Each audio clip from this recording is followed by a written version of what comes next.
So, if you're interested in finding the quickest way to reduce your pain, keep watching. If not, keep scrolling. This isn't for you, that's all good. So, what we're going to look at today is we're going to have a little bit of a squeeze into breaking down what might be causing some of your muscular and joint pain.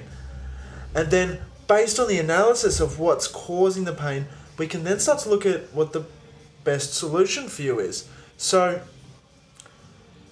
when we're looking at what causes muscular pain, we're going to have a look at what stimulus you're putting your body through on a regular basis that over time is going to add up and is going to accumulate. So, the ways in which you can put load through the body is we look at number of reps you do, how much force each one of those reps has, a sort of a percentage of what your maximum is, and also the rest you get between those reps. So this spans from someone sitting in a desk, from someone punching those heavy weights, to someone sprinting. The ratio of those three factors, plus some other things, but mostly those three factors, are going to be what influence our process to getting you pain-free. So let's have a look. For example, you're a desk worker. Oh, good, love it. So what you're doing all day is you're sitting there typing. Okay, so if we look at, let's say, typing, we're using, based on which finger you use, a different extensor muscle up through here. So if you're typing thousands of words per minute, that's literally thousands and thousands of reps that you're typing out each day. So we look at number of reps now. Then we start to look at the intensity of those reps, and they're not hugely intense. You're probably using 1% of the most effort you've got. And then we also add on top of that how much rest you get between that. So if you're a desk worker, for example, you're typing all day long. So you're doing thousands and thousands of pretty light reps, but you get no rest in between. It's kind of like a marathon runner just for the fingers. So if, for example, typing is a thing that's causing your pain, let's say tennis elbow is a very common cause of that because you're doing thousands and thousands of reps.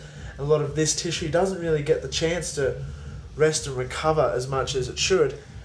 If we're running marathons with this forearm each day and we've got quite a bit of forearm pain, we can then start to look at, okay, cool, let's look at how many reps I'm doing a day. We can calculate that by, let's say, how many words you've typed in a day, which we can have a good guess of. And then we look at how much rest you get between bouts of typing.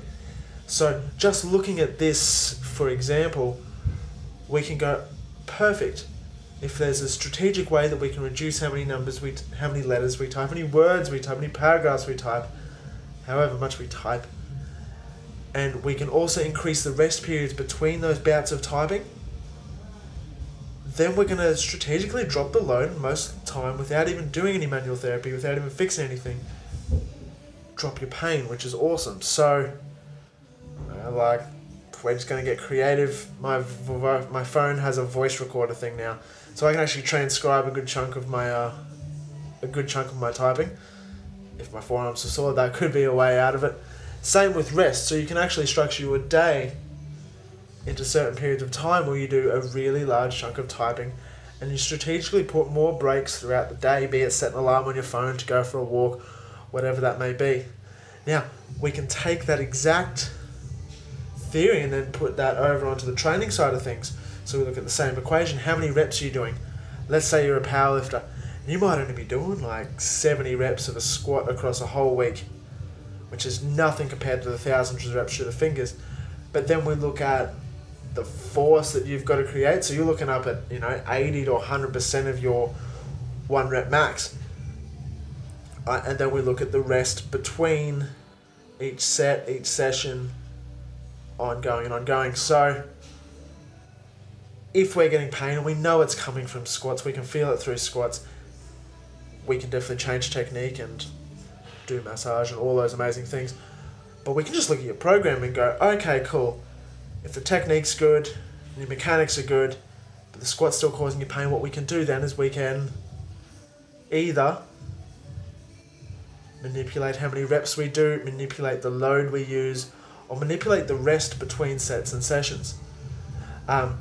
Giving yourself a chance to play with those variables will basically stop they call it the insult to the tissue that may happen, and actually give your body the chance to recover.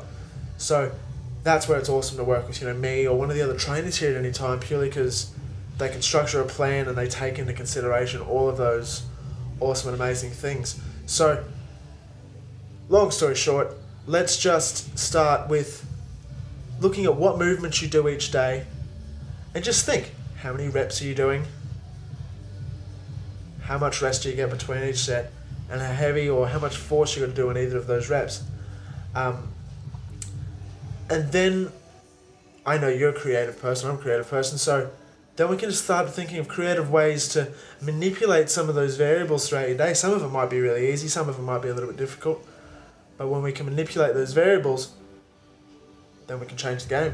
So your move, guys, have a think.